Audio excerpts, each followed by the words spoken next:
मिथिलावासी अपने सबको नमस्कार करे छी। एक निर्गुण ला लोग गा रहा है, निक लागा तो लाइक शेयर कर देवी अधिक से अधिक।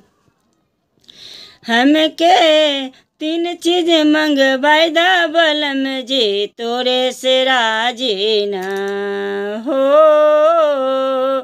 हमके तीन चीज मंगवाई दा बलम जी, तोरे से राजी ना हो। तोरे से राजी ना हो, तोरे से राजी ना हो। धरती के साड़ी आकाश के लहंगा, धरती के साड़ी आकाश के लहंगा हो पानी के चोले सलवाई दा बलम जी, तोरे से राजी ना। हमके तीन चीज मंगवाई दा बलम जी, तोरे से राजी ना हो। तोरे से राजी ना बलम जी, तोरे से राजी ना हो। तोरे से राजी ना हो, तोरे से राजी ना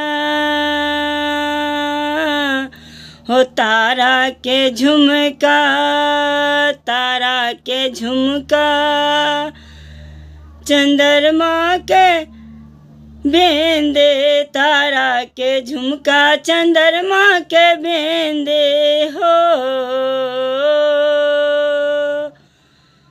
सूरज के कजला लगा दा बलम जी, तोरे से राजी ना हो। सूरज के कजला लगाई दा बलम जी, तोरे से राजी ना।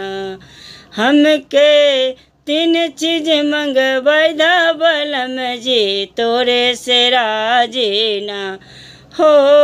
तोरे से राजी ना हो, तोरे से राजी ना।